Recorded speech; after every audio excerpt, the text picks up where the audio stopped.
Waalaikumsalam warahmatullahi wabarakatuh. Waalaikumsalam Bismillahirrahmanirrahim. warahmatullahi wabarakatuh. Bismillahirrahmanirrahim. Alhamdulillah pada sore hari ini kita masuk kuliah yang terakhir nih, menjelang UTS atau PTS. Ya.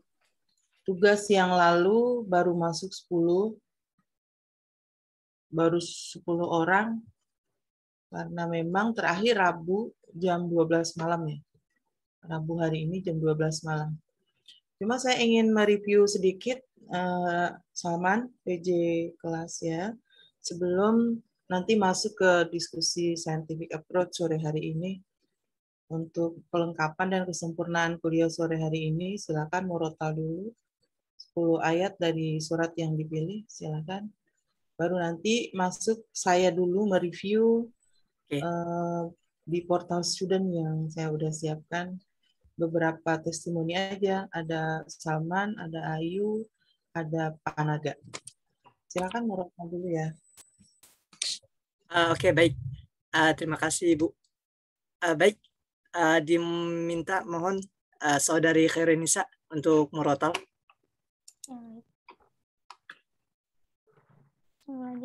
A'udzu billahi minasyaitonir rajim.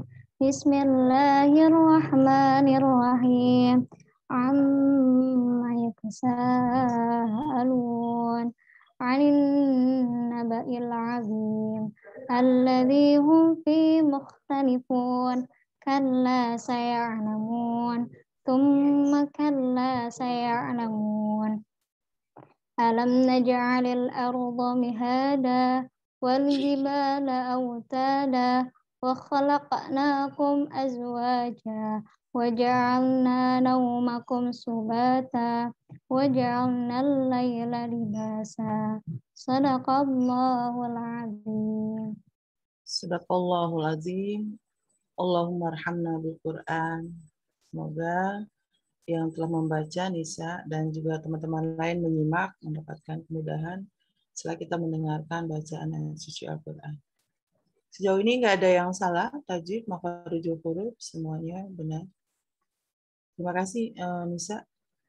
Saya mohon izin share dulu. Yang saya share pertama adalah Ayu untuk testimoni tugas di portal student kemarin. Ya. Coba.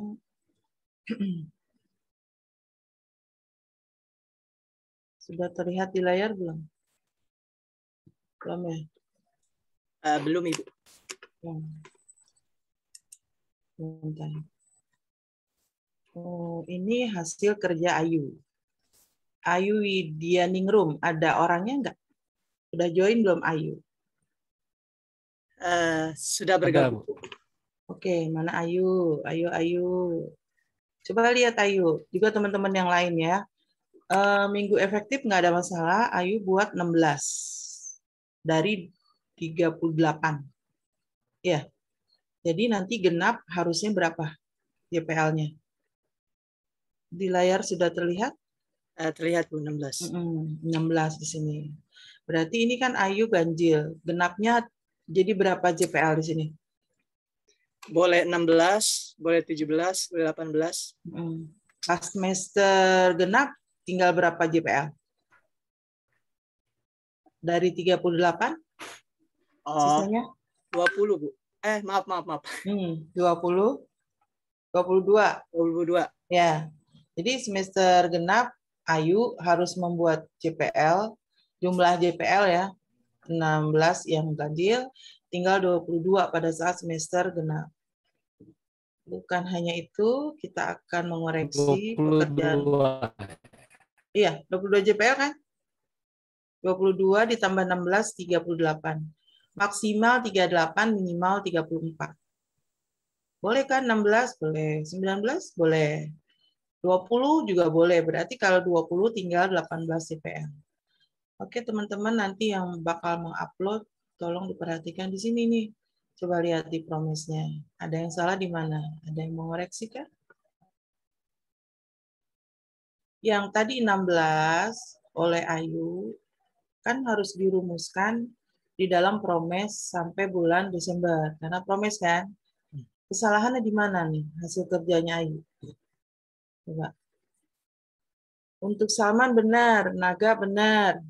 Testimoninya 3 orang aja. Nanti saya akan share screen yang benarnya. Ini yang salah nih Ayu. Di mana letak kesalahannya? Agung Itu di Salman. Agustus. Oh, Maaf. Salman. Gimana Salman? Iya. Letak kesalahannya di mana? Perhatikan dulu baik-baik, lihat dulu, cermati dulu. Ayo. Jangan lihat saya, lihat layar aja. Bosen kan lihat saya tiap hari Rabu, lihat saya mulu gitu. Kalau ini kan jarang dilihat nih. Hasil kerjaannya Ayu. Izin Ayu, mana Ayu? Harus juga tahu ya. Ayo, di mana letak kesalahannya? Ntar kita compare yang benar. Di itu ya Bu, alokasi Siapa waktu. yang mau komen siapa? Ada siapa? Di alokasi waktu ya Bu. Alokasi waktu. Oke. Itu kan 2 kali 2. Kalau di jumlah itu cuma hasilnya cuma 12 JPL. Harusnya 16 JPL. 16. Ada lagi enggak? Mungkin di bulan Agustus Bulan Agustus harusnya hijau. Lewat Agustus oh ya. tanda hijau kan seharusnya mungkin masih merah ya. Karena kan Agustus itu walaupun hari Independent Day, tapi dia masuk namun tidak efektif. Oke. Ada lagi? Yang lain. Ayo biar jeli nih, biar jeli banget. Biar jeli. Salah nih ayo tolong yuk. Jangan-jangan nanti yang upload lainnya juga begitu takutnya. Ada lagi? 12, 13, 14, 16. Cermati dulu. 9, 11, 12. Cermati tuh. Satu-satu. PTS itu boleh gitu. PTS. PTS satu bab itu macam-macam najis terbagi 2 gitu. Macam-macam najis. Maksudnya ya bahasan najis. PTS itu kan September minggu keempat, nggak ada masalah PTS-nya. Udah berlangsung kemarin kan? Ya. Cuman babnya itu kepotong gitu nggak apa-apa Bu? Gimana? Babnya kepotong, maksudnya ini di September kan di macam-macam di situ 2 pertemuan, tapi di pertemuan 1 UTS baru dilanjut lagi babnya gitu. Apakah boleh? Udah mulai kritis nih, tapi belum tepat banget. Ayo, di sisi mana? Udah mulai kritis tuh. Udah mulai kelihatan pahamnya, tapi belum tepat. Di mana coba letak salahnya? Ayo. Nur Aini lagi melihat kesalahan. Di mana ya letak salahnya ya? Belum ketemu ya? Tadi di minggu efektifnya belum September sama Oktober, Bu. Minggunya 5 kali, Bu. September sama Oktober. Minggunya 5. September ini kan dia punya 2 dari 5 karena PTS masuk. Oktober 4. Libur terakhir di sini ada penjelasan di atasnya ya di minggu efektif. Apalagi hal lainnya? Ayo biar jeli, biar teliti. Konsep materinya bukan, Bu? Nah, konsep materinya. Apa yang salah di konsep materinya? Kan itu program semester. Nah, Semester itu kan bab-babnya, bukan? nah. Coba yang jelas, yang lengkap.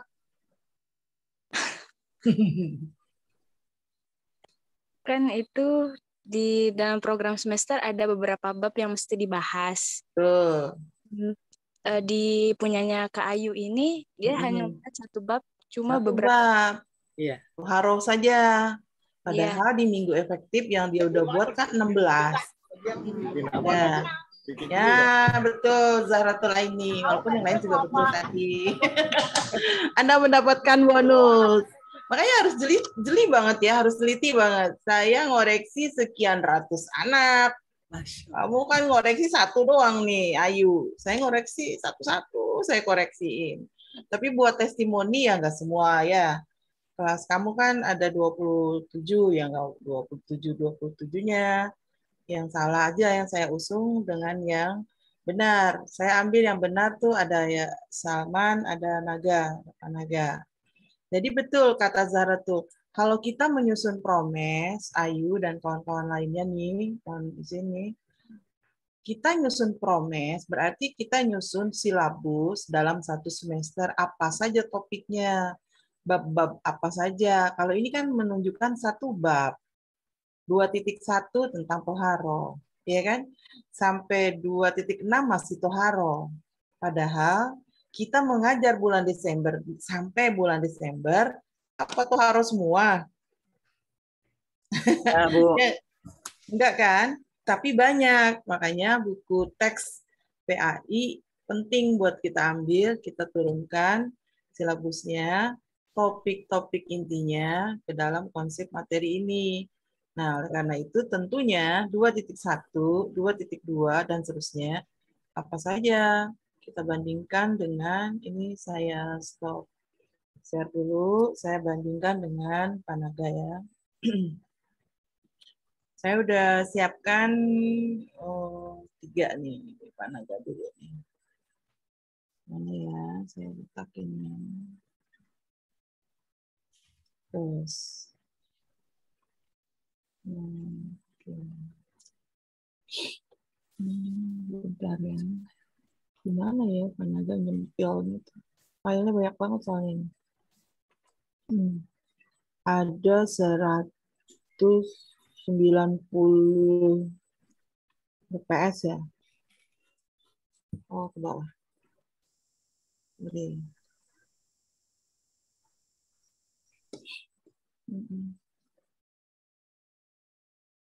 Oke, Salman aja ya. Nih. Punya Salman aja.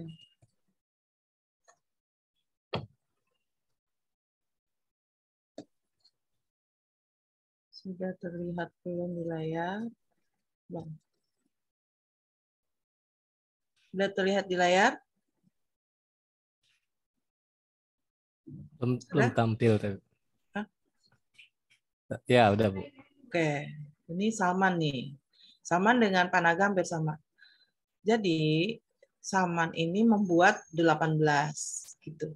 Kalau tadi Ayu 16. Kok beda? Ya masing-masing guru berdasarkan kalender pelajaran di sekolahnya tentunya masing-masing punya berapa JPL dalam semester ganjil gitu ya. Nanti berapa JPL dalam semester genap. Kita lihat ke bawah nih. Apa yang dibuat? Bandingkan dengan yang Ayu tadi. Ada perbedaan? Ada perbedaan? Tuh, untuk nomor 1, ya, bab 1 tentang surat An-Nisa ayat 59. Berarti temanya tentang memaknai ketaatan secara benar. Oke, begitu yang kedua, bab 2, beda lagi. Memaknai hadis tentang memaksimalkan kompetitor terbaik. Nomor 3, beda lagi. Urgensi memiliki etos kerja. Terus sampai pada toleransi, tindak kekerasan, iman pada kitab Allah, iman pada Rasul. Jadi memang sub-subnya yang akan diambil per bab, berarti setiap materi dalam setiap pertemuan itu beda-beda. Bisa nggak sih dalam satu bab itu bisa 2 kali pertemuan? Bisa saja. Ya kan, tergantung nanti banyak sedikitnya bab. Makanya disebut relevan.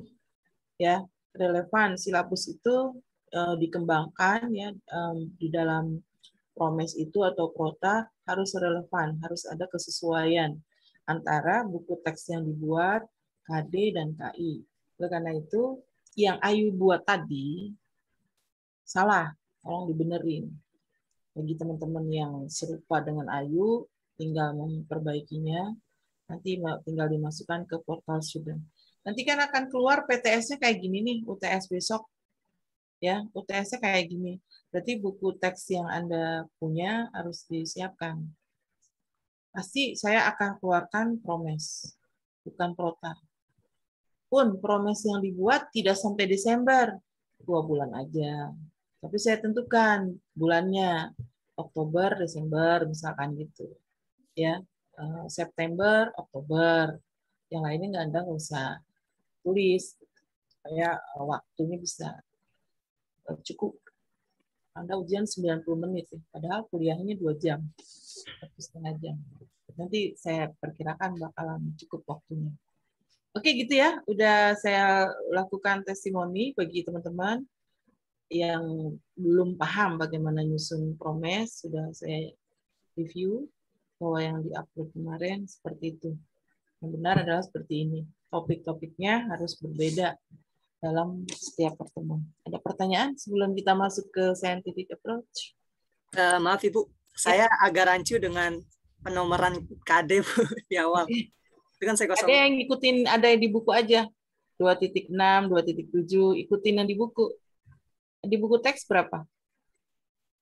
Nomor KD-nya ada di buku teks. KD di sini banyak Bu, ada 1.1, 1.1, 2.1. Nah, kamu tinggal salin aja. Di sini kan kosong ya? Iya. Nah, yang Ayu tadi kan 2.1 misalkan, ada 3.1. Itu pasti punya alasan untuk pemanaan kenapa 2, kenapa 3. Tergantung KD di setiap kelas yang kita mau bikin. Kan nanti guru PAI itu akan mengajar sesuai kelas. Ya, kelas itu di SMK, katakan kita mengajarnya di SMK nih, ada kelas 10, kelas 11, kelas 12. Biasanya kelas yang banyak, paralel kelasnya banyak, lebih dari 6 misalkan. Bahkan ada yang 8 ya, paralel kelas itu di SMKN 26 aja sampai 8 kelas. 8 kelas itu berarti ada kelas 10, kelas 11, kelas 12. Kita di kelas yang mana? Itu di kelas yang mana inilah kita ambil bukunya. Dari buku sebagai referensi untuk kita menyesuaikan di dalam pengembangan silabus 1 semester atau 1 tahun. 1 semester namanya promes, 1 tahun namanya protam. Nah, siapa saja yang menyusun, ya pastinya guru mapel ya, guru kita maksudnya, guru PAI. Tapi kalau kita nggak sanggup sendiri, kita bisa bergabung dalam satu tim. Kan gitu ya kemarin. Dalam satu tim masih bingung juga, gimana nih kontennya kok kayaknya kurang kurang relevan nih dengan KD, kayaknya harus kita perbaharui. Berarti kita harus mendatangkan expert di bidang ke-PAI-an gitu. Aduh, ini kayaknya membutuhkan multimedia yang baik. Wah, berarti harus menghadirkan expert di bidang multimedia yang kekinian. Kalau Anda bisa sendiri susun, nggak masalah. Hebat berarti di seluruh expert kemampuan Anda IT bisa, Excel, hal ini kan Excel segala macam aplikasi. Ada guru yang nggak bisa dalam bagian part-part tertentu, IT, multimedia yang kekinian, dia harus bergabung dalam satu kelompok, MGMP atau KKG, suara guru mata pelajaran dan kelompok kerja guru. Itu ya, sesuaikan dengan buku yang Anda ambil, kelas 12K, 11K, atau 10. Ada pertanyaan lagi? Saya mau bertanya, Bu. Oke. Untuk Putri, ya? menentukan, Putri, Bu, untuk menentukan JPL di minggu aktifnya masih bingung, Bu. Untuk menentukan kan ada tulisan ke kanan 3 minggu, terus buat beda babnya itu berapa kali pertemuan, Ibu? Baik. Seperti yang terlihat dalam layar, jumlah JPL kenapa 18? Ini kan penyusunan ini berdasarkan kalender pendidikan sekolah. Ya. Pasti berbeda nih antara SMK negeri 40 dengan SMK swasta BPL. Kenapa berbeda? Di dalam keterangan jelas di sini. Kalau swasta tuh banyak seremonial gitu. Olimpiade lah, Muharram lah. Banyak sekali yang sifatnya seremonial. Akhirnya mengganggu jumlah JPL dalam 1 semester. Kalau negeri, patuh banget. Karena dia dipantau oleh pemerintah. Iya, dipantau oleh pemerintah. Ulang tahun yayasan. Masuk nih di dalam keterangan. Bulan apa nih ulang tahun yayasan? Bulan Oktober. Akhirnya harusnya minggu efektifnya 3, karena dia di swasta, ada ulang tahun yayasan, terlihat tuh di dalam kalender pendidikan. Anda nggak boleh menabrak di sini. Ulang tahun yayasan menyongsong hari milad yayasan. Ada lomba, lombanya tuh kategorinya kadang guru, tenaga pendidikan, banyak sekali. Akhirnya memperebutkan piala yayasan. Banyak swasta kayak gitu. Akhirnya jumlahnya jadi 16 atau 17. Bagaimana nih menentukan yang 16, 17 menjadi ke bawah promis? Jumlah ini Anda referensinya adalah buku teks. Buku teks. Di sini ada berapa nih? 1, 2, 3, 4, 5, 6, 7, 8. Ya kan? Ada 8 pertemuan.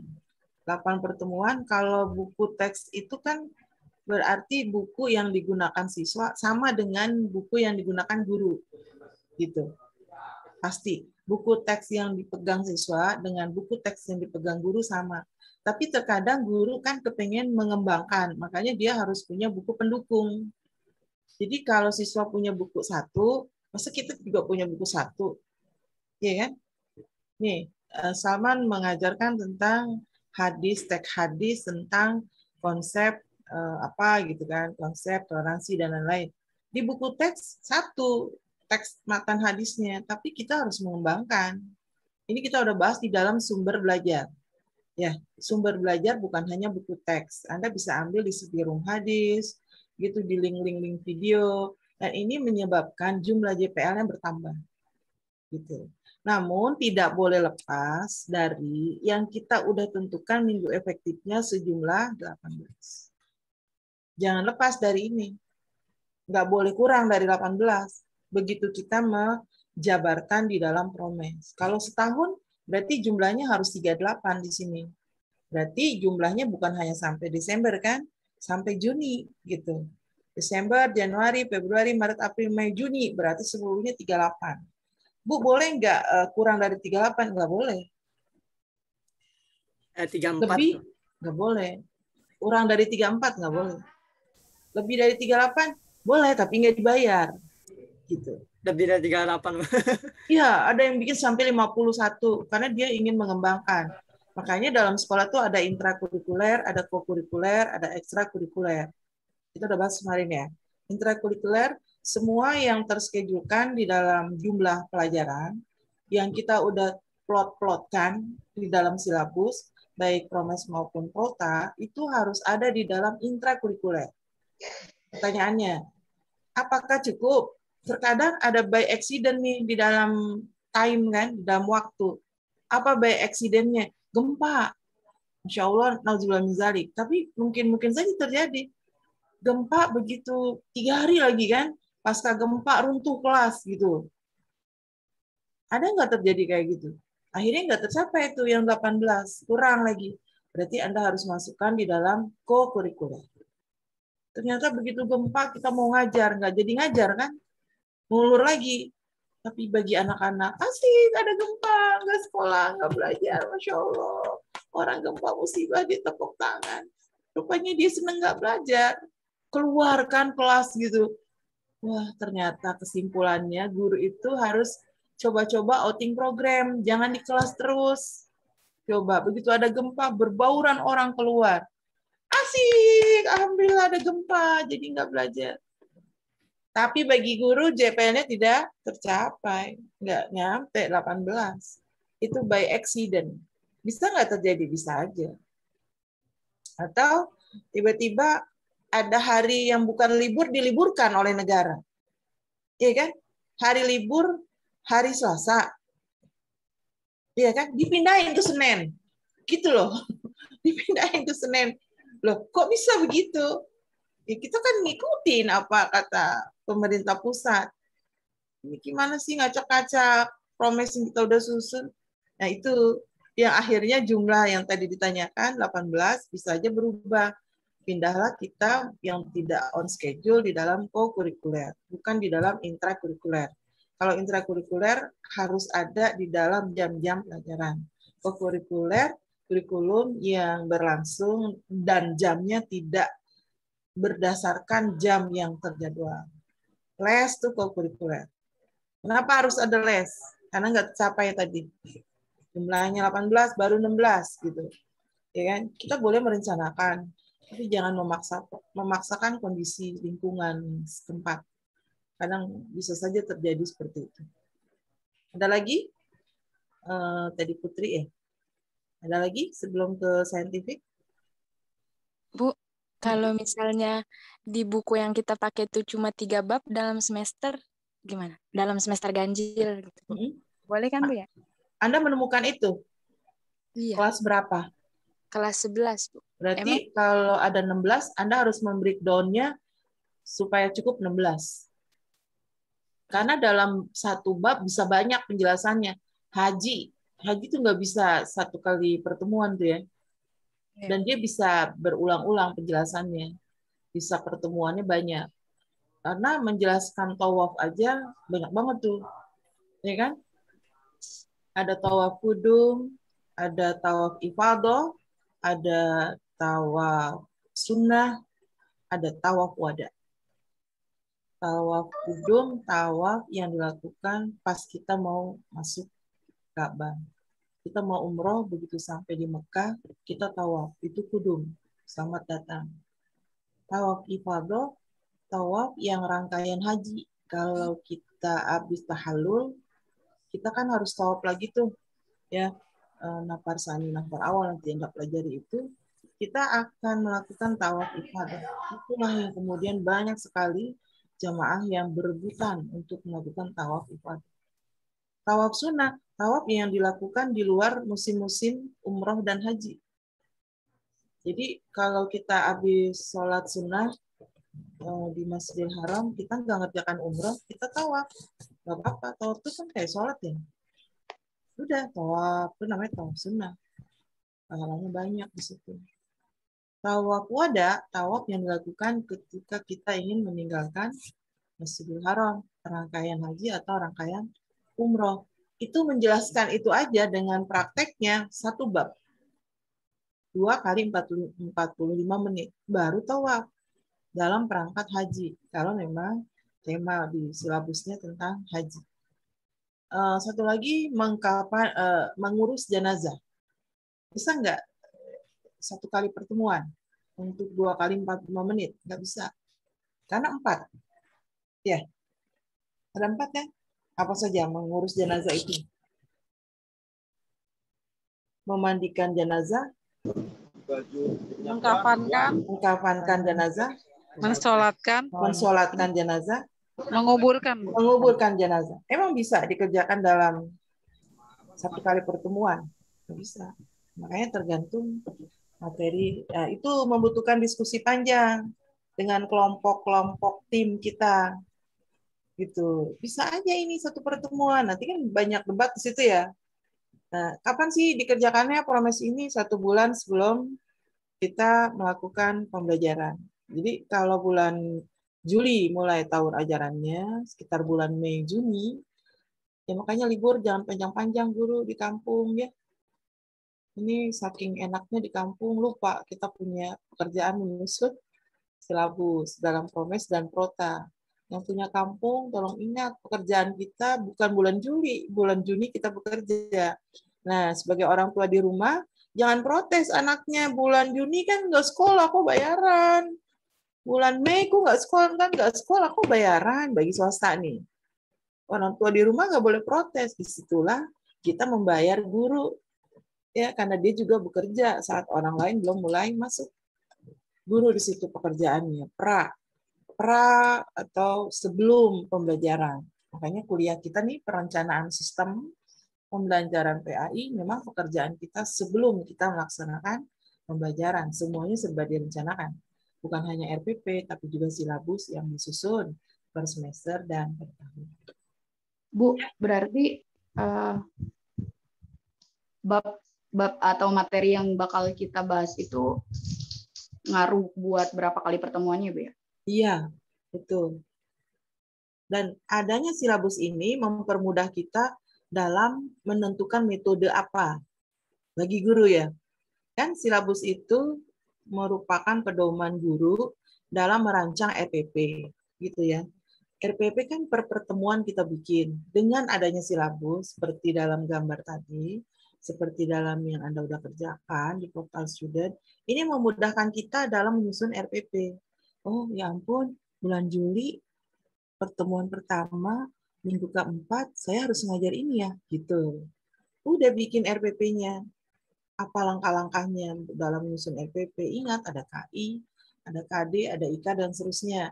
Lalu yang membedakan silabus dengan RPP apa? Di RPP ada langkah-langkah pembelajaran yang nanti kita praktekkan di dalam scientific approach. Itu jadi banyak banyak hubungan, banyak tautan antara setiap materi RPS di perencanaan satu dengan lainnya. Makanya nggak boleh parsial nih memahami perkuliahan saya ini, nggak boleh separuh-separuh pemahamannya. Diskusi penting banget buat saya dengan anggotanya. Ada lagi? Sama itu Bu, yang saya tahu dari sekolah, kalau 2.1 itu menandakan nilai afektif ya Bu, sikap. Iya. Sedang 3.1 itu berarti yang pengetahuan. Iya. Tapi sedangkan di contoh itu nomor KD-nya KD 2.1 Bu, gitu. Gimana? Tadi udah dijelaskan oleh saya bahwa itu sangat bergantung kepada buku teks yang Anda ambil masing-masing. Oh iya Bu. Pertanyaannya Salman tadi, ikutin buku teks yang ada, gitu ya. Saya nggak tahu nanti kira-kira kamu ambil kelas yang mana, gitu. Buku teksnya sesuaikan kelasnya 12, berarti buku teksnya buku kelas 12. Oke. Ada lagi? Terima kasih. Oke. Kita tutup dulu stop share screen ini untuk kita lanjutkan ke scientific. Silakan yang akan presentasi satu orang aja supaya waktunya juga cukup. Silakan. Siapa Salman yang scientific? Saudari Siti Dahriah. Oke.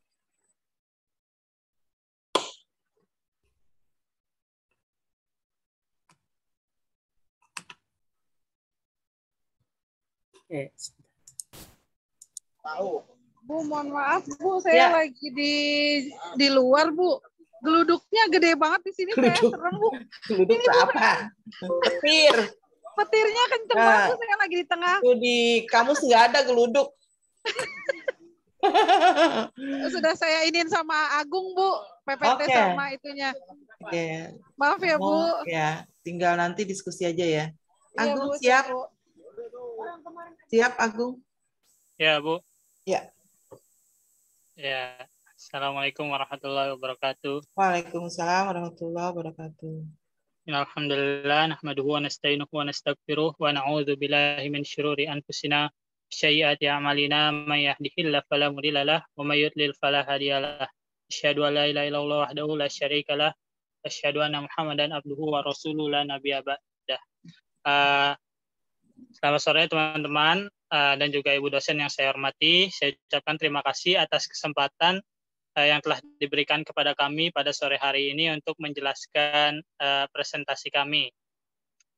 Selama beberapa menit ke depan, kami akan menjelaskan tentang konsep pendekatan ilmiah, scientific approach dalam pembelajaran. Kita langsung masuk pembahasannya saja.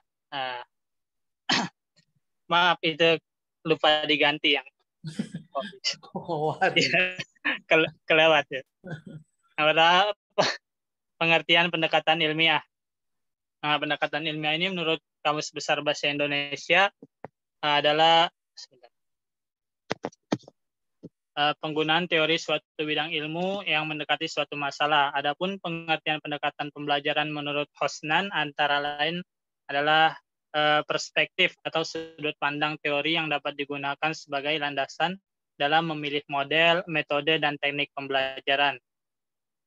Suatu proses atau perbuatan yang digunakan guru untuk menyajikan bahan pelajaran sebagai titik tolak atau sudut pandang terhadap proses pembelajaran yang merujuk pada pandangan tentang terjadinya suatu proses yang sifatnya masih sangat umum, yang mana di dalamnya mewadahi, menginspirasi, menguatkan, dan melatari metode pembelajaran dengan cakupan teoritis tertentu.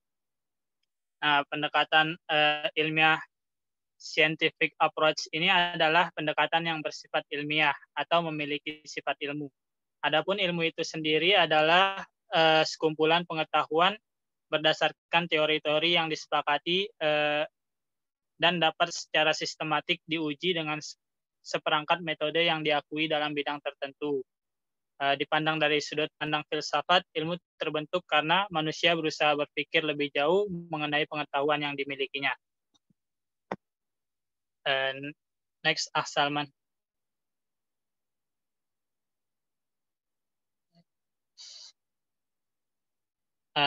Yang kedua, lanjutnya, menurut Setiawan Juhairi dalam Limas Dodi, sistematik, maaf, sebentar. Ya, pada umumnya itu ada 5 karakteristik penelitian ilmiah. Nah, menurut Juhairi dalam Limas Dodi adalah yang pertama sistematik, yang berarti suatu penelitian harus disusun dan dilaksanakan secara berurutan sesuai dengan pola dan kaidah yang benar, dari yang mudah dan sederhana sampai yang kompleks. Yang kedua, logis. Suatu penelitian dikatakan benar apabila dapat diterima akal dan berdasarkan fakta yang empiris. Pencarian kebenaran harus berlangsung menurut prosedur atau kaidah bekerjanya akal, yaitu logika. Prosedur penalaran yang dipakai bisa prosedur induktif, yaitu cara berpikir yang menarik kesimpulan umum dari berbagai kasus individual, atau prosedur deduktif, yaitu secara berpikir yang menarik kesimpulan yang bersifat khusus dari pernyataan yang bersifat umum. Adapun yang ketiga adalah empirik, yaitu suatu penelitian yang biasanya didasarkan kepada pengalaman sehari-hari, yaitu fakta dari kesan indera yang ditemukan atau melalui hasil dari coba-coba yang kemudian diangkat sebagai hasil penelitian. Dan yang keempat adalah objektif, yang artinya adalah suatu penelitian menjauhi aspek-aspek subjektif, yaitu tidak mencampurkannya dengan nilai-nilai etis. Dan yang kelima adalah replikatif, artinya suatu penelitian yang pernah dilakukan harus diuji kembali oleh peneliti lain dan harus memberikan hasil yang sama bila dilakukan dengan metode, kriteria, dan kondisi yang sama. Nah. Selanjutnya, menurut Permendikbud nomor 65 tahun 2013 tentang standar proses pembelajaran disebut ilmiah, yaitu mencakup beberapa hal. Yang pertama adalah substansi atau materi pembelajaran berbasis pada fakta atau fenomena yang dapat dijelaskan dengan logika atau penalaran tertentu, bukan hanya sebatas kira-kira, hayalan, legenda, atau dongeng semata. Yang kedua, penjelasan guru, respon peserta didik, dan interaksi edukatif antara guru dan peserta didik yang terbebas dari prasangka serta-merta, pemikiran subjektif, atau penalaran yang menyimpang dari alur berpikir logis. Yang ketiga, mendorong dan menginspirasi peserta didik untuk berpikir secara kritis, analitis, dan tepat dalam mengidentifikasi, memahami, memecahkan masalah, dan mengaplikasikan substansi atau materi pembelajaran. Yang keempat, mendorong dan menginspirasi peserta didik untuk mampu berpikir hipotetik dalam melihat perbedaan, kesamaan, dan tautan satu dengan yang lainnya dari substansi atau materi pembelajaran. Yang kelima, mendorong dan menginspirasi peserta didik untuk mampu memahami, menerapkan, dan mengembangkan pola pikir yang rasional dan objektif dalam merespons substansi atau materi pembelajaran. Selanjutnya yang keenam, berbasis pada konsep, teori, dan fakta empiris yang dapat dipertanggungjawabkan. Yang ketujuh, tujuan pembelajaran ini dirumuskan secara sederhana, jelas, dan menarik sistem penyajian. Dan yang terakhir, yang ke-8, proses pembelajaran harus terhindar dari sifat-sifat atau nilai-nilai non-ilmiah yang meliputi intuisi, penggunaan akal sehat yang keliru, prasangka, penemuan mulai mencoba-coba dan asal berpikir kritis. Selanjutnya, untuk selanjutnya pendekatan ilmiah ini dilanjutkan ke materi yang kedua. Sofyan ya. Kalau Dahlia kan nggak bisa tadi. Ya. Iya, baik, Bu. Kamu punya PPT sendiri? Apa, Bu? Punya PPT sendiri, Sofyan? Di Ini laptop. Ya, punya. Ini ada, stop share. Oke. Agung, stop share dulu. Stop share. Gunakan PPT-nya yang dibuat oleh Sofyan. Apa PPT-nya sama, Bu? Oh, sama. Tapi iya. buat sendiri? Iya, sama, Bu. Oh, sama percis? Iya. Oh, ya udah. Nggak usah di-stop. Udah terlanjur di-stop ya. Tampilin lagi. Ya. Bismillahirrahmanirrahim. Pendekatan ilmiah dan pendekatan non-ilmiah. Menurut Ceklan, berdasarkan sejarah perkembangan ilmu, didapatkan 3 karakteristik utama dari pendekatan ilmiah, yaitu yang pertama, reduksionisme adalah pendekatan yang mereduksi kompleksitas permasalahan menjadi bagian-bagian yang lebih kecil, sehingga dapat dengan mudah diamati dan diteliti. Lalu yang kedua, repetibility adalah suatu pengetahuan disebut ilmu. Bila pengetahuan tersebut dapat dicek dengan mengulang eksperimen atau penelitian yang dilakukan oleh orang lain di tempat dan waktu yang berbeda. Lalu yang ketiga, reputation adalah sifat ini mensyaratkan bahwa suatu ilmu harus memuat informasi yang dapat ditolak kebenarannya oleh orang lain. Contohnya yaitu teori atom menurut John Dalton yang menganggap atom merupakan unsur terkecil di alam semesta yang ditolak beberapa ilmuwan seperti J.J. Thomson yang membagi atom menjadi proton dan neutron dalam teorinya roti kismis. Selanjutnya, definisi pendekatan non-ilmiah. Definisi pendekatan non-ilmiah sendiri adalah kegiatan manusia dalam usaha mencari ilmu, pengetahuan, dan mencari kebenaran, terutama sebelum diketemukannya metode ilmiah. Dilakukan berbagai cara, diantaranya ialah penemuan ilmiah pengetahuan secara kebetulan, menggunakan akal sehat atau common sense, menggunakan intuisi, melalui wahyu, melalui usaha coba-coba atau trial and error, dan lain sebagainya. Yang selanjutnya, cara pendekatan non-ilmiah. Pendekatan non-ilmiah umumnya memiliki metode yang terkesan sangat tradisional, diantaranya yaitu akal sehat, common sense. Akal sehat, common sense merupakan konsep atau pandangan umum yang digunakan oleh manusia secara praktis dalam kehidupan sehari-hari. Pada satu sisi akal sehat memang merupakan suatu kebenaran, pada sisi yang lain akal sehat dapat menyesatkan manusia dalam mengambil suatu keputusan. Karakteristik pendekatan ilmiah. Oke, karakteristik pendekatan ilmiah. Umumnya ada 4 karakteristik penelitian ilmiah, yaitu yang pertama, sistematik. Sistematik berarti suatu penelitian harus disusun dan dilaksanakan secara berurutan sesuai pola dan kaidah yang benar, dari yang mudah dan sederhana sampai yang kompleks. Yang kedua, logis. Suatu penelitian dikatakan benar bila dapat diterima akal dan berdasarkan fakta empirik. Pencarian kebenaran harus berlangsung menurut prosedur atau kaidah bekerjanya akal, yaitu logika. Prosedur penalaran yang dipakai bisa prosedur induktif, yaitu cara berpikir untuk menarik kesimpulan umum dari berbagai kasus individual atau khusus, atau prosedur deduktif, yaitu cara berpikir untuk menarik kesimpulan yang bersifat khusus dari pernyataan yang bersifat umum.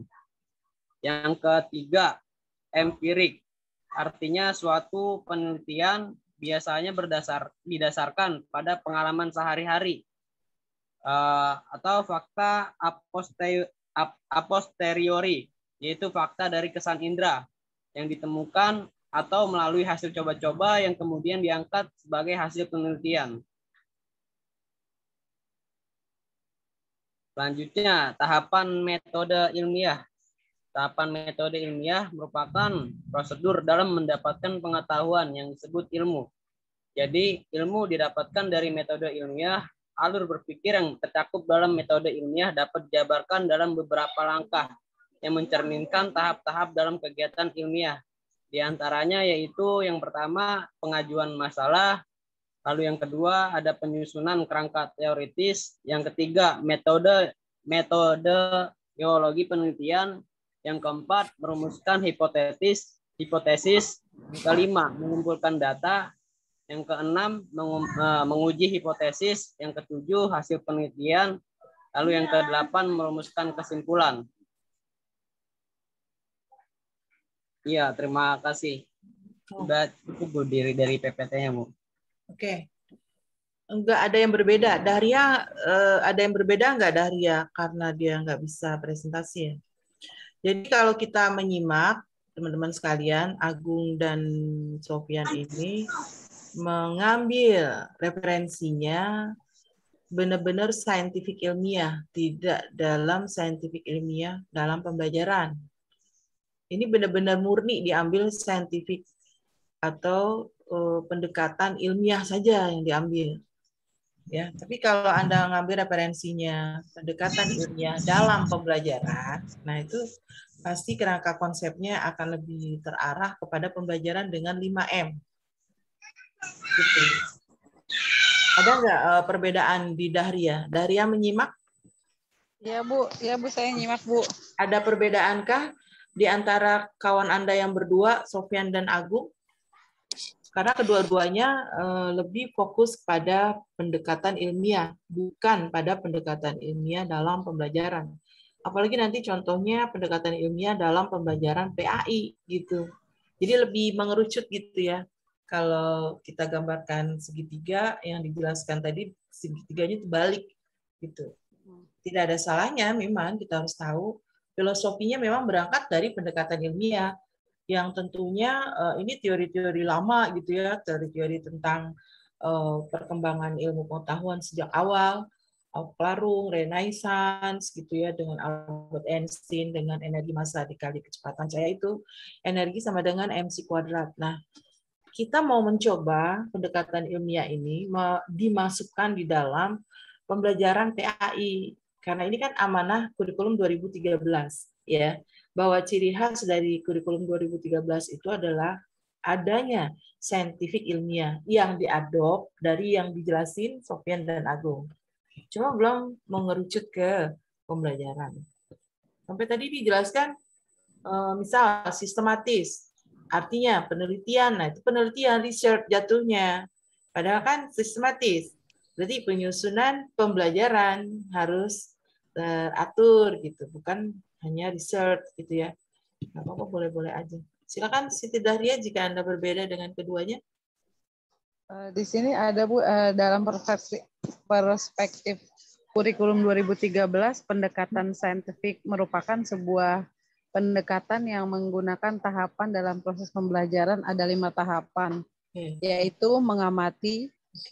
Mengamati berarti melihat, membaca, mendengar, menyimak hal-hal atau fenomena yang ada di sekitar kehidupan. Dengan mengamati, siswa akan menemukan berbagai masalah untuk dipecahkan dalam pembelajaran. Agar tahapan mengamati ini berjalan efektif, maka guru harus jeli dalam menyediakan objek yang diamati siswa sesuai konteks materi yang akan diajarkan. Sebagai contoh misalnya, ketika ia ingin mengajarkan materi virus, maka sebaiknya guru menyiapkan gambar virus, data perkembangan virus, video pertumbuhan virus, dan lain-lain untuk diamati siswa. Kedua adalah menanya. Menanya berarti mempertanyakan sesuatu yang terjadi, masalah dari apa yang telah diamati. Dalam konteks menanya, siswa harus didorong untuk bertanya dan atau membuat rumusan masalah-masalah, kalau perlu membuat hipotesa. Sebagai contoh, setelah mengamati berbagai media tentang virus, maka siswa akan mengajukan pertanyaan yang terkait dengan proses pertumbuhan virus. Dampak virus bagi manusia, hewan, tumbuhan. Peran guru dalam tahap menanya ini adalah menyemangati dan tidak mendesak siswa untuk bertanya, serta memberikan pujian terhadap pertanyaan sesuai ukuran bahasa siswa. Yang ketiga adalah mencoba. Mencoba berarti melakukan sesuatu untuk memecahkan masalah sekaligus menemukan kebenaran hipotesa. Caranya mencoba bisa dengan melakukan eksperimen, menggunakan rumus atau menghitung. Bekerja kolaboratif merupakan hal terbaik dalam tahap mencoba. Sebagai contoh, ketika siswa akan memecahkan masalah tentang bagaimana proses pertumbuhan virus, maka akan dilakukan eksperimen atau percobaan bagaimana virus tumbuh dalam media protein. Dalam tahap mencoba ini, guru harus berperan sebagai mentor yang proaktif dalam membantu siswa bereksperimen. Yang keempat adalah menalar. Menalar berarti memahami, menganalisis, mengaitkan satu konsep dengan konsep yang lain. Dalam menalar, siswa didorong untuk mencari berbagai sumber referensi, baik secara manual maupun digital. Sumber referensi yang ada digunakan mengolah data dan hasil percobaan. Pada akhirnya akan diperoleh sebuah kesimpulan dari rumusan masalah dan hipotesa yang sebelumnya telah dibuat. Peran guru pada tahap ini adalah menalar sebagai pemantau dari satu kelompok ke kelompok siswa yang lain untuk memberikan scaffolding. Kelima adalah mempresentasikan. Mempresentasikan berarti mengkomunikasikan hasil kerja kelompok yang telah diolah dan disimpulkan. Dalam mempresentasikan, siswa dapat menggunakan produk teknologi seperti LCD, proyektor, laptop, PowerPoint. Peran guru dalam tahapan ini adalah memberikan penghargaan serta memperkuat konsep yang telah dikemukakan siswa. Tetapi meskipun kelima tahapan tersebut turut sesuai dengan 5M, mengamati, menanya, mencoba, menalar, dan mengkomunikasikan, dalam pelaksanaannya boleh dikondisikan. Artinya bahwa bisa bertukar urutan sesuai kebutuhan dalam pembelajaran. Sekedar contoh, pertemuan pertama digunakan 3M, selanjutnya 2M di pertemuan kedua. Dengan memahami menerapkan 5 tahapan pendekatan saintifik dalam pembelajaran baik dan benar, diharapkan pembelajaran semakin bermakna bagi siswa. Itu aja sih Bu yang beda Bu. Oke. Sudah mulai ada perubahan ya, karena dicontohkan dalam pembelajaran. Lebih kepada pembelajaran MIPA. Nah, nanti prakteknya harus dalam pembelajaran PAI. Oke, sebelum kita langsung ke praktek, ada pertanyaan dulu buat pemakalah. Bisa ke Sofyan, bisa ke Agung, atau Siti Dahria. Silakan ditanyakan dulu. Intinya apa pendekatan ilmiah itu? Silakan didiskusikan, ditanya. Ada pertanyaan? Silakan dimoderatori Agung. Baik, terima kasih Ibu. Mungkin dari teman-teman semua ada yang ingin ditanyakan? Dipersilakan.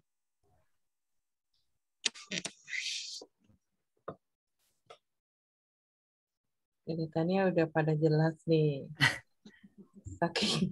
Mungkin mau sharing nggak? Ada. Dikit aja. Ada. Tadi ya. Tentang langkah-langkah yang disampaikan saudari Siti Dahria 5M ini, apakah ini keharusan gitu, sebuah keharusan yang memang diterapkan oleh seorang pendidik, atau mungkin ketika ada seorang pendidik langsung mengkomunikasikan gitu ya, ketika pembelajaran, apakah itu salah atau seperti apa? Makasih.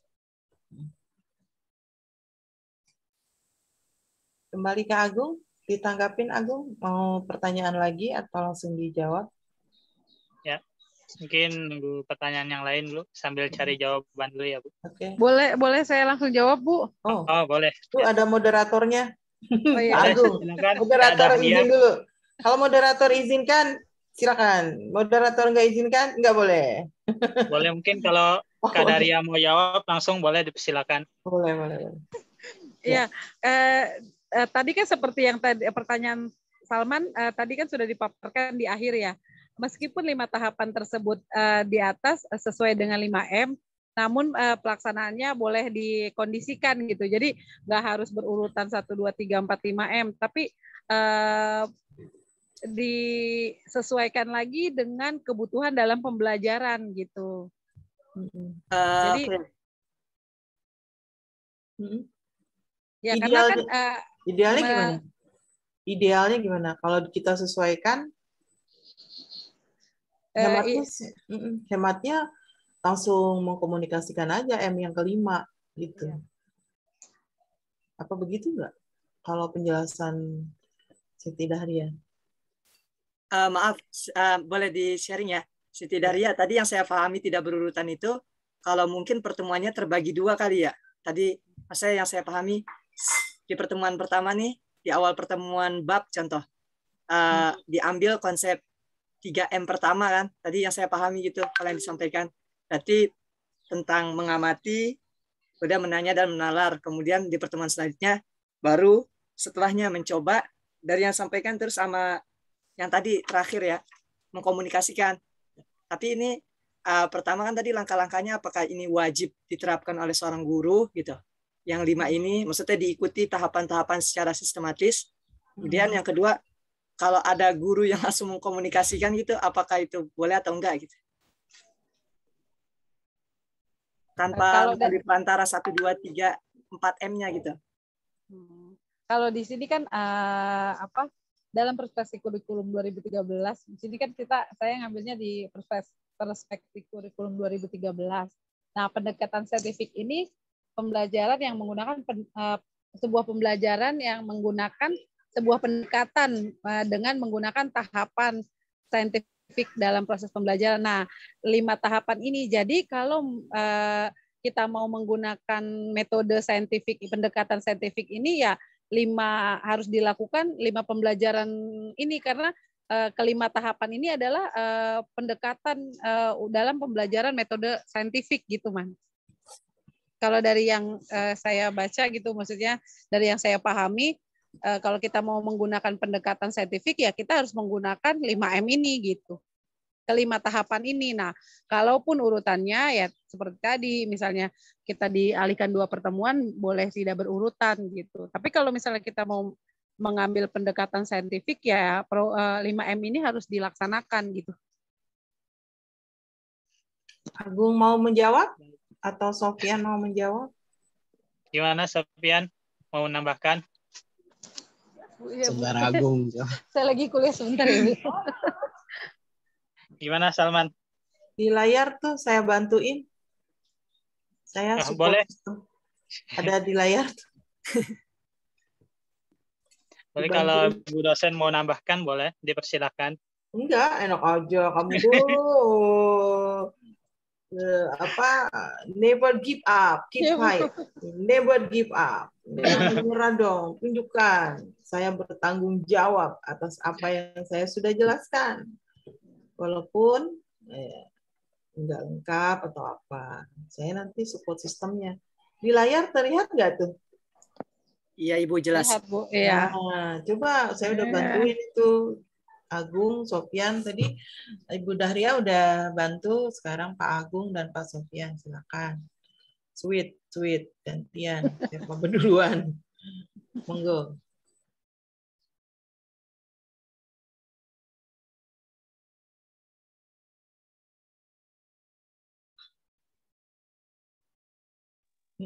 Pertanyaannya sederhana tuh tadi. Emang wajib nih kita lakukan ini? Emang harus urut? Kan gitu tadi kan? Emang harus urut? Kalau nggak urut bagaimana? Atau kita balik? Ya, komunikasi dulu. Komunikasi itu kan networking ya, membentuk jejaring. Jadi siswanya nanti mempresentasikan di depan setelah dia melakukan experimenting atau percobaan, mencoba. Boleh nggak dibalik? Dia komunikasi dulu, presentasi dulu di depan, baru kemudian diamatin. Itu pertanyaannya. Nah, di dalam kurikulum 2013 itu, dengan adanya scientific approach, itu wajib.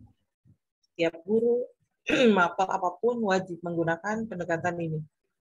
Karena mata pelajaran dikurangi dengan K13.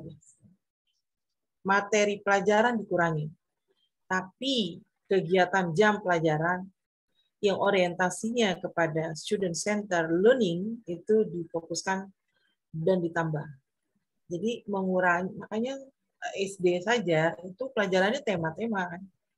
Mengurangi mata pelajaran, mengurangi materi pembelajaran, tapi menambah jam kegiatan pelajaran. Dengan begitu, orientasi kepada pembelajaran yang berpusat kepada siswa dengan 5M ini, anaknya mencoba, gitu loh. Anaknya mengamati, anak bikin pertanyaan, setelah itu dia menalar dari apa yang dia tanya, setelah dia nalar, dia coba, lalu dia komunikasikan di depan kelas. Kira-kira gimana, Agung? Pertanyaannya sama. Boleh nggak? Harus berurutan gitu ya, Bu? Pertanyaannya ada 2 situ. Emang wajib ya guru pakai ini gitu? Kalau ini kan sedang membahas apa? Pembelajaran apa scientific approach ini ya, Bu ya. Berarti yang scientific kalau menggunakan ini berarti harus mengikuti 5M ini. Kalau tidak mengikuti 5M ini berarti masuknya yang non ilmiah ya, Bu.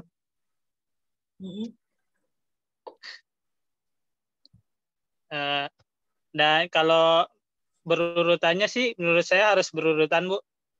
Karena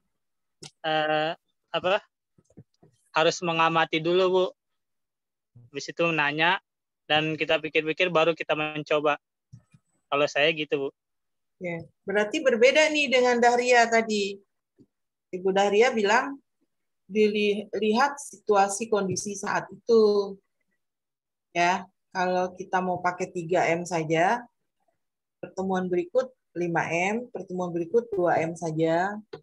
Ibu Dahria tadi melihat situasi saat itu. Iya. Itu. Berarti kan berbeda nih. Kalau Agung versinya harus urut. Iya kan? Nggak boleh lompat. Kalau Dahria enggak. Nah, masing-masing mengambil referensinya, mengadop dari mana. Saya mau dengar Sofyan coba. Iya Bu, kalau dari saya sih dalam pembelajaran itu wajib Bu digunakan 5M. Ya walaupun dari beberapa siswa kita kan juga nggak tahu ya, mungkin ada yang nggak sesuai sama dirinya dia, atau mungkin ada siswa kan juga kadang kan yang susah memahami gitu kan, susah nangkep lah. Nah misalkan kayak gimana seneng apa sih? Kayak misalkan kita lagi nerangin terus dia ngamatin, ya mungkin kan bisa diganti dengan cara lewat gambar-gambar yang dengan cara yang 5M yang kelimanya ini nih mempresentasikan. Nah menurut saya sih wajib Bu 5-5-nya dipakai semua gitu. Oke. Kalau dalam pembelajaran. Iya. Coba kasih tanggapan Salman. Tanggapan kamu yang tanya kan? Oke. Baik, makasih. Kalau tadi banyak perspektif ya dari tiga-tiganya. Benar, ya. Masih mungkin nanti bisa ditambahkan untuk finalnya dari Bu Maria gitu. Baik. Ada pertanyaan lain? Gimana teman-teman? Cukup? Atau masih ada yang mau tanya? Sangat jelas? Apa tidak jelas?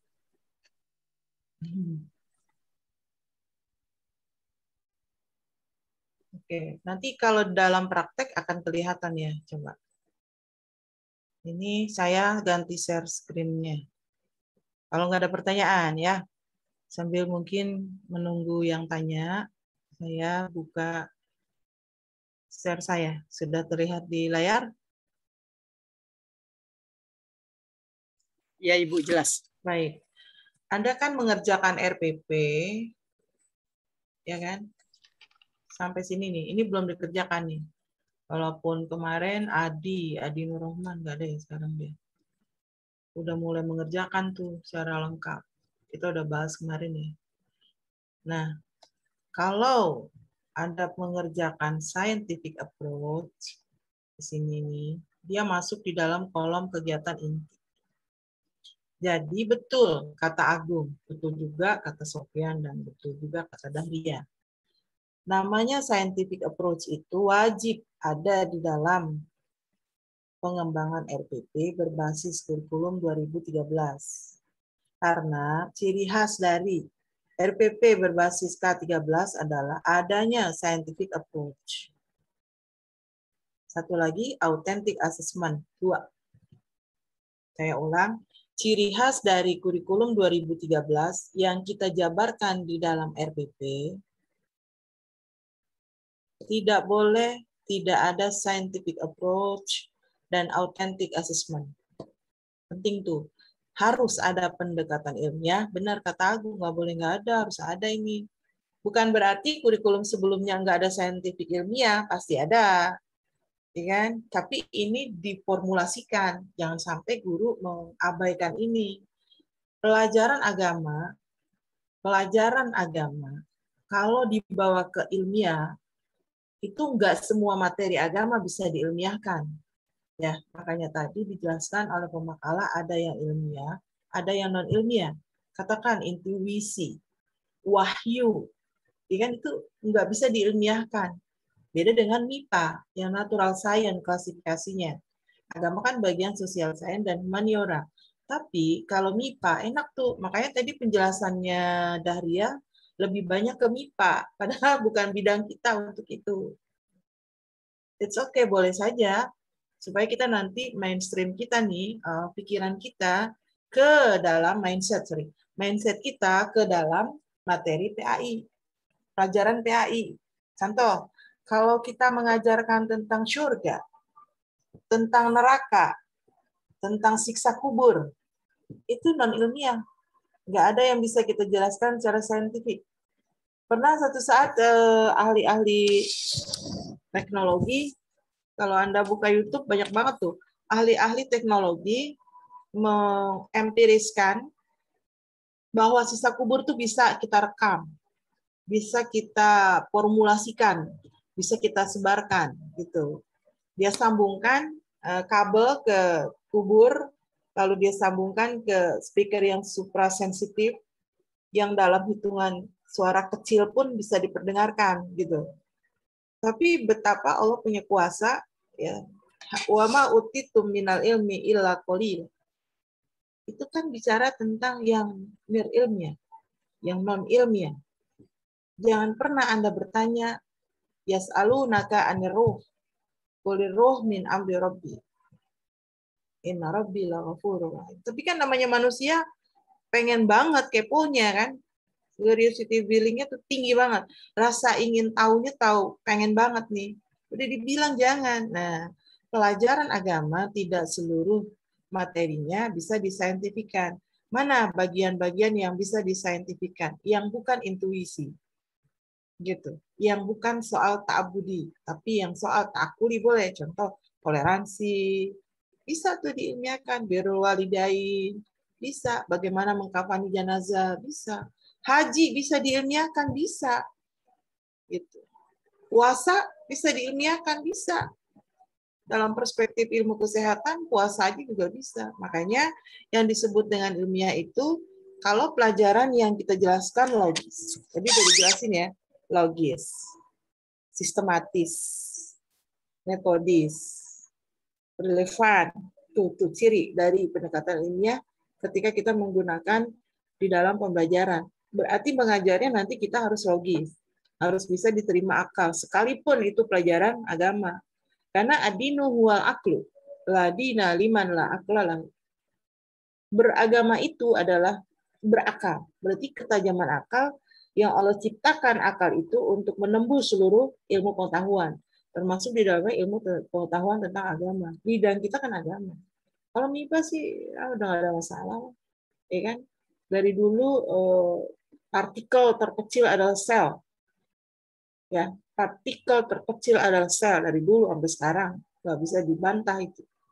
Nah, kita mau masuk di luar itu.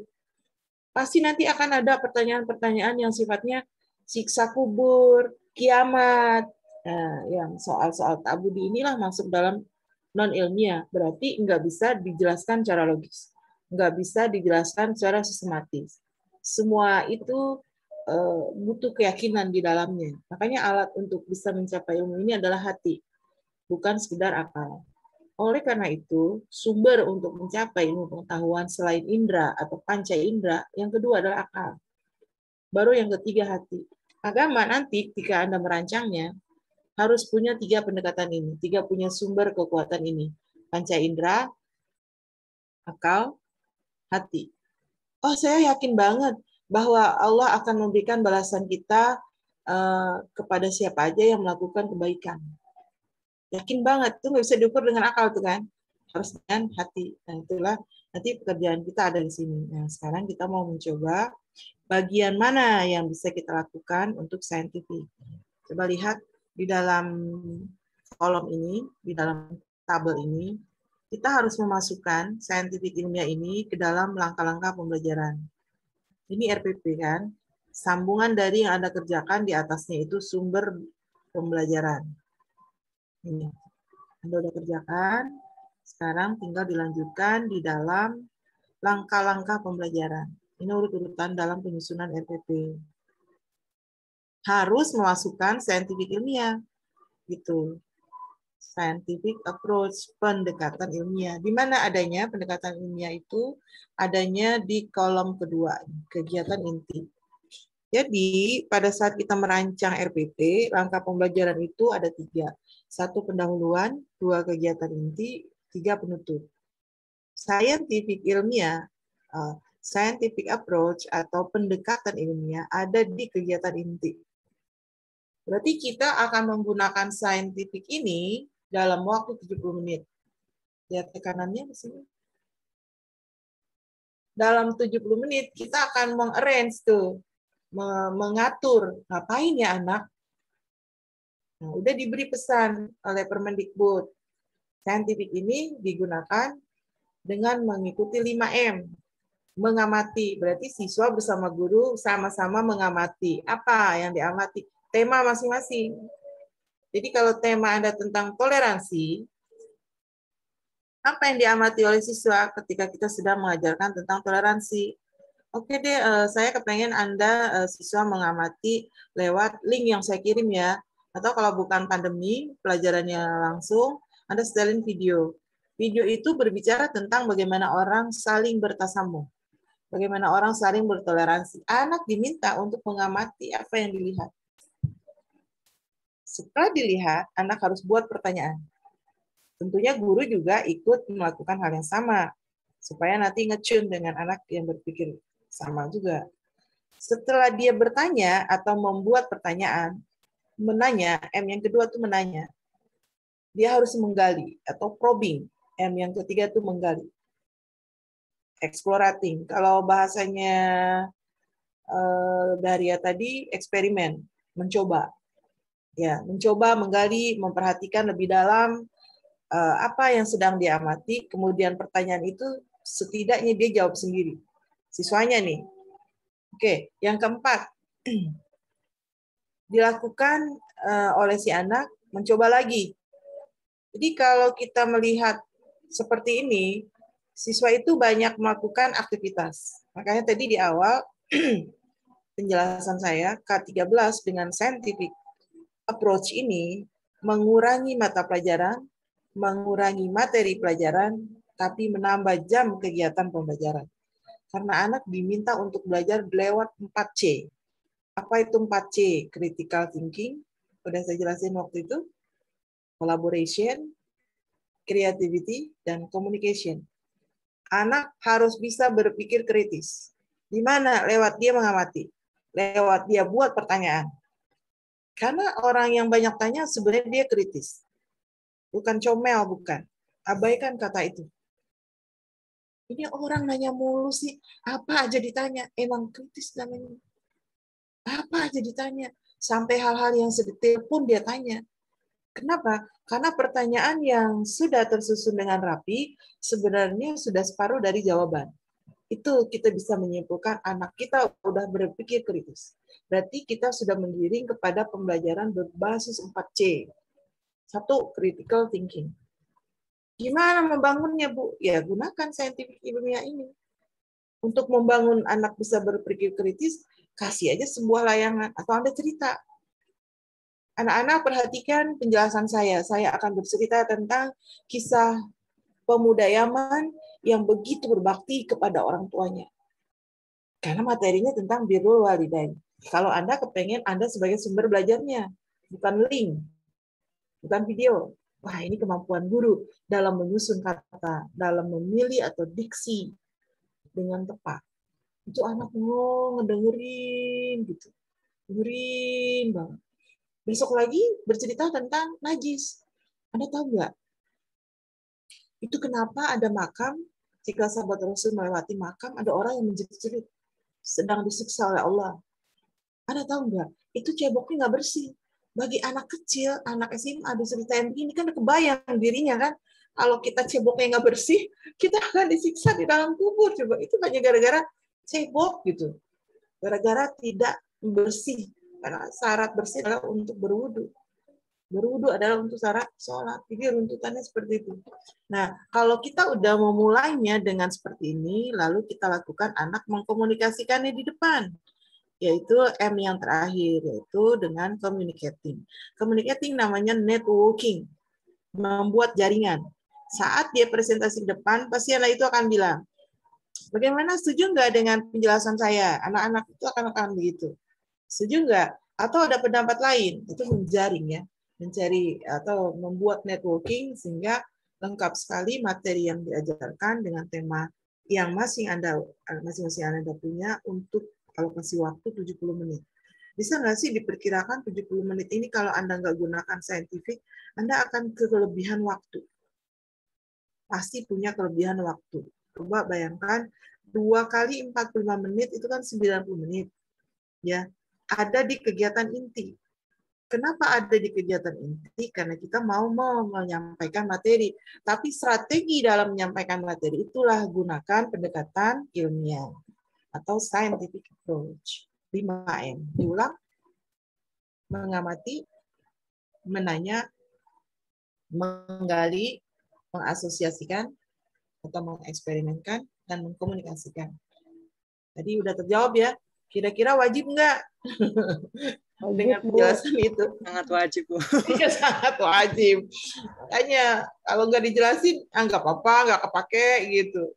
Tapi kalau begitu dijelasin, coba. Guru berfungsi sebagai fasilitator, tapi bukan berarti guru santai main handphone gitu. Tetap dia memantau, mensimulasi jika terjadi sesuatu yang anak tidak paham. Oke, ada pertanyaan lain selain yang ditanyakan tadi? Pertanyaan menggiring kita untuk wajib membuat ini akhirnya, gitu. Ada pertanyaan lain? Kalau dibalik, oke, silakan. Kalau berarti kita buat kegiatan ini untuk 1 JPL itu ya? Sekali JPL aja ya? 2 kali 45? 1 kali pertemuan. 1 kali pertemuan, 2 kali 45 menit. Untuk 90 menit. Kalau maaf Ibu. Iya. Ini contoh ya, kayak tadi di bab 1 gitu, kita jadiin di minggu efektifnya kita jadikan di di promesnya kita jadikan 2 pertemuan ya. Nah, itu ketika kita membuat kegiatan ini, buatnya per minggu atau 1 gini udah untuk 2 minggu itu Bu mewakili? RPP itu kan dibuat oleh kita 1 kali pertemuan, 1 topik pembahasan, gitu. Karena ada beberapa 1 topik pembahasan yang kajiannya luas, maka menjadi 2 pertemuan. Berarti kalau topik dan subtopiknya berbeda, otomatis 5M ini akan berbeda pula kan? Iya. Iya nggak sih? Iya. Iya. Seperti contoh tadi, kalau tentang haji, kan banyak yang berkaitan dengan sub-sub tema haji. Mengurus jenazah banyak. Tapi begitu birrul walidain, ya udah 1 aja. Gitu. 1 pertemuan cukup dibahas. Sehingga pertemuan berikut bukan lagi birrul walidain. Kalau Anda punya menitnya 3 kali 45 menit, bisa mengkafani jenazah, mensolatkan 4. Mulai mengurus jenazah ada 4, dalam waktu 1 kali pertemuan, jika JPL-nya 3 kali 45 menit cukup. Makanya direncanakan supaya tidak gagal. Ya, apapun yang kita mau ajar, kita susun dulu sebelumnya. Karena setiap orang yang merencanakan ingin memaksimalkan menit demi menit, gitu, bukan hanya menit demi menit, tapi mengefektifkan siswa kita untuk bisa juga membelajarkan. kita yang dorong gitu. Semua harus dipersiapkan. Kalau enggak, kita kayak penceramah setelah itu selesai gitu. Seperti orang main futsal, nggak ada gawangnya. Coba, Anda mau ngajar, RPP nggak dibuat, sasaran nggak jelas, mau kemana nih? Ya kan? Padahal udah kita bahas indikator itu ada 3, tujuan kognitif, afektif, psikomotor. Tiba-tiba Anda nggak mau merencanakan. Sama aja Anda main futsal, Anda main futsal, itu nggak ada gawang. Ya kan? Tembok gitu. Balik lagi itu bola ke kita kan? Iya, kalau nggak jedotin kepala kan tuh bolanya kan? Coba deh, Anda tendang, tidak ada gawang, pasti mantul ke Anda kan? Itulah analoginya. Jadi memang harus kita lakukan because there is no great teacher without preparation. There is no great teacher without preparation. Tidak ada guru yang hebat tanpa ada persiapan. Nah, 5M dengan konteks ini, coba Anda masukkan tema yang kemarin Anda buat ke sini. Ya, misalnya tadi saya sudah contohkan tentang birrul walidain. Untuk observing ini atau mengamati berarti mencermati atau melihat gitu kan tayangan tentang misalnya video. Atau kalau Anda yang cerita mendengarkan kisah gitu. Uwais Al-Qarni seorang pemuda Yaman yang begitu berbakti kepada orang tuanya. Sampai dia dianggap manusia bukan bumi, manusia langit ya. Sebut manusia langit. Ya, kita ambil itibarnya ya kan, ambil pelajarannya. Anda mau belajar, Anda mau kuliah. Ibu Anda panggil, Salman, Agung, tolong beliin ibu dulu obat batuk nih, ibu lagi batuk. Jangan kuliah. Jangan kuliah. Karena it's more important, ibu. More important. Sampai segitunya. Anda mau kerja. Ibu Anda panggil, nak jangan jalan dulu, Agung, ayo jangan jalan dulu. Ini kok kaki ibu kok agak-agak susah diangkat ya? Jangan dulu berangkat. Fokuskan dulu tuh, minta tolong. Gitu. Sampai kayak gitu loh. Nanti Anda kan ceritain kan dalam pengamatan itu. Satu kali Anda juga mau mengajar tentang tajwid. Anda nggak perlu ceritain, setelin aja. Kebetulan hukum bacaan tanwin huruf izhar. Anda harus bilang ke anak-anak, listening, dengarkan. Berarti dia mendengarkan kan?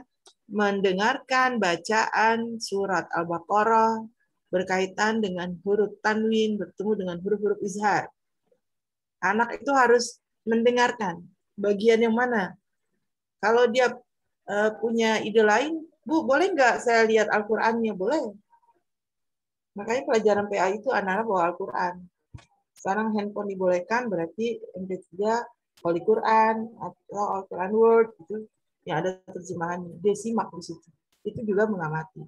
Jadi banyak banget ya materi-materi ke-PAI-an yang nanti kita ajar, banyak yang bisa kita gunakan dalam pendekatan saintifik. Bukan hanya MIPA saja seperti contoh-contoh tadi.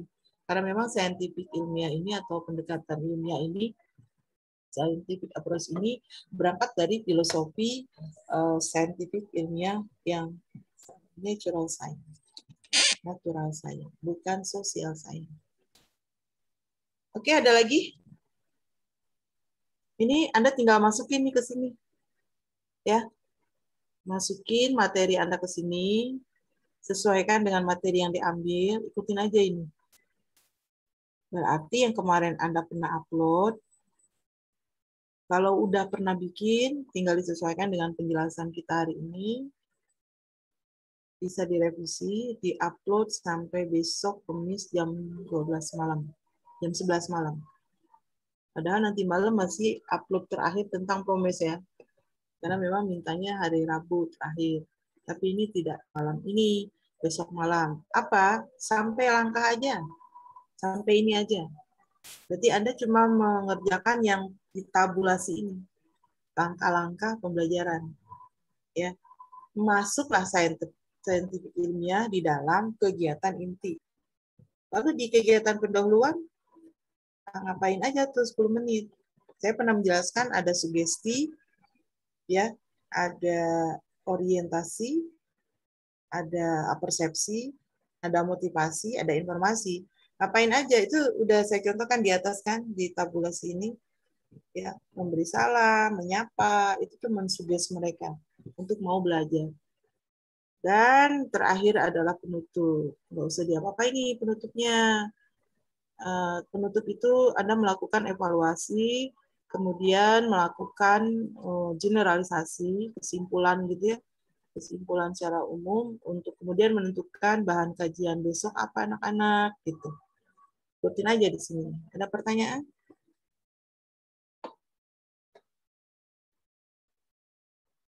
Yang bawah nggak usah, penilaian ini nggak usah. Banyak yang terlalu rajin kita nih. Nggak disuruh buat, dibuat. Penilaian hasil belajar dibuat. Kemarin langka, belum saintifik, dibuat pula. Nggak apa-apa, bagus gitu. Kalau saya sih urut gitu ya, satu-satu, biar paham filosofinya, biar terlihat gitu. Dan nanti dalam format yang berbeda, dalam materi atau tema yang berbeda, Anda mengerti, oh kayak gini ya. Jadi kesimpulannya saintifik ini wajib ada di dalam RPP yang Anda susun. Kalau wajib ada di dalam RPP yang Anda susun, wajib ada ketika Anda mengajar. Wajib Anda lakukan ketika mengajar. Nggak boleh nggak ada. Ketahuannya dari mana? Ketahuannya dari mana? Anda nanti nggak diawasin kok oleh kepala sekolah. Kecuali ada sekolah yang di mana CCTV ditempel gitu. Ada tuh Madrasah Ibtidaiyah di Malang, kita pernah meriset di situ. Anda coba searching. Kalau belum sempat ke Malang karena pandemi, searching ada. Madrasah Ibtidaiyah pemodelan gitu ya. Pemodelan di Malang. Wah, emang hebat sekali. Jadi dia di sekolah itu CCTV-nya 4 dalam setiap kelas. Begitu cara dia memonitor guru. Begitu cara dia memonitor petugas yang mengatur awal masuk. Begitu cara dia memonitor anak di dalam kelas. Hebat sekali. Nah, nanti dia akan melihat servernya di bawah. Servernya itu ada di lantai bawah. Berarti dia kerjaannya itu aja. Mengklik gitu kan. Di server itu aja. Berarti ada admin, ada operator, ada server CCTV. Karena dia akan yang monitoring dan evaluasi. Jadi nggak perlu lagi diawasi kepala sekolah kan. Kepala sekolah tinggal nunggu laporan gitu. Laporannya juga digital. Keren banget tuh. Itu MI Negeri. Madrasah Ibtidaiyah Negeri Malang. Searching aja. Luar biasa. Nah, kita mau sampai ke situ, ya jangan berharap nanti sekolah kita punya CCTV. Berarti CCTV kita adalah Tuhan kita gitu. Kalau apa yang kita rencanakan, berarti kita harus lakukan. Wa kullu insanin alzamnahu ta'irahu fi 'unuqi. Wa nukhrij lahu yaumal qiyamati kitaban yalqahu mansura. Iqra kitabaka kafa bi nafsika al-yawma 'alaika hasiba. Nah, jadi evaluator kita ya kita sendiri. Kafa bi nafsika al-yawma 'alaika hasiba. Kafa, cukuplah. Kafa bi nafsika al-yawma 'alaika hasiba. Cukuplah hari ini evaluator saat Anda mau menerapkan rencana ini, evaluatornya adalah dirimu sendiri. Bukan CCTV. Ya, bukan kepala sekolah. Nanti yang akan menilai Anda bagus atau enggak siapa? Didik. Atau peserta didik, bukan kepala sekolah. Jadi kalau banyak aduan dari peserta didik, Pak Chandra tuh begini, Bu Ayu tuh begini, aduannya jelek. Wah, berarti ya udah kesimpulannya itu. Tapi wah, Anaga begini ngajarnya, Masya Allah. Jadi memang murid itu barometer atau evaluator terbaik dibanding kepala sekolah, dibanding teman sejawat. Yang menikmati makanan kita, masakan kita yang kita kemas dengan rapi adalah murid langsung. Kepala sekolah nggak pernah tahu kan. Oke, kalau gitu jadilah guru yang menginspirasi. You are our inspiration. Ada pertanyaan? Maaf Ibu, sedikit saya ingin mengkomunikasikan tadi dari penyampaian Ibu yang 5M, terutama poin kelima Bu. Tadi Ibu bilang kan kalau pendapat saya ya pendapat lain gitu. Tadi tentang kalau tentang kiamat atau surga itu kan nggak bisa kita ini kan secara ilmiah gitu. Nah, tapi mainnya di peran hati gitu. Nah, kalau sekiranya di Al-Quran kan itu banyak digambarkan kisah-kisah kayak surat Al-Zalzalah, kejadian hari kiamat gitu ya. Itu ketika disampaikan itu Kak, apakah bisa menjadi sumber ilmiah juga Bu? Oke. Atau enggak? Masih. Oke. Kayak surga, gambaran surga kan ada di Al-Quran. Tajri minta tihal anhar kholidina fiha abada. Tajri minta tihal anhar. Saintifiknya apa? Jepang udah bisa bikin tajri minta tihal anhar. Yang kalau kita jalan di bawahnya itu anhar. Sungai. Dubai, kita nggak pernah ke Dubai, searching aja. Masya Allah. Ada hotel, kelilingnya ikan yang sedang memandang kita. Atau kita sedang memandang ikan. Kebesaran Allah di situ. Saintifiknya bisa kita lakukan begitu. Tapi ketajaman untuk anak bisa paham seluruh yang kita jelaskan, kalau temanya itu hati. Bukan akal. Karena nggak bisa diukur dengan ketajaman akal. Kenapa? Karena akal terbatas. Nah, apa saintifiknya?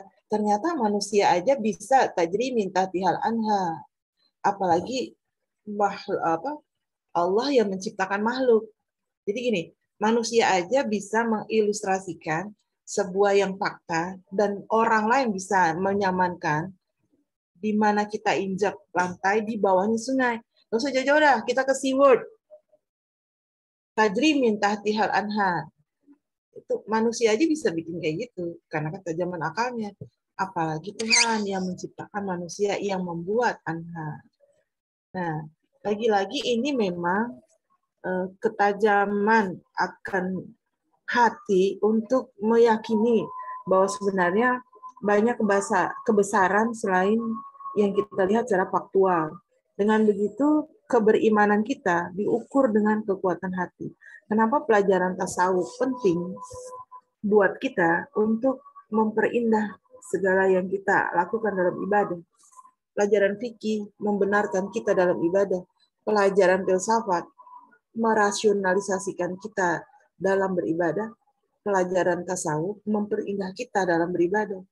Di mana kupasan tasawuf? Ya tadi, toleransi bagian dari tasawuf, tanggung jawab bagian dari tasawuf, sedekah. Nanti ada tuh materi tentang sedekah. Ya kan? As-sidqu yahdi ilal bir wal bir ya tasdiqu ilal jannah. As-sidqu yahdi ilal bir. Kebenaran itu, kejujuran itu menunjukkan kebaikan.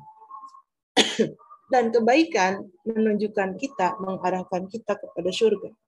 Yakin nggak? Nah, hati deh tuh yang bisa menerima itu. Kita mau menjelaskan ke anak, ya begitu caranya. Anda kalau jujur, pasti banyak membawa kebaikan. Sekali berbohong, kebaikan -1. 2 kali berbohong, kebaikan -2. Bagaimana mau yahdi ilal jannah? As-sidqu yahdi ilal bir. Wal bir yahdi ilal jannah. Itu ada nanti di materi keberapa ya? Kelas berapa itu? Kelas 1 SMK atau kelas 10 SMK mengajarkan tentang kejujuran atau as-sidq. Ada materi tentang itu. Kira itu? Yang lain?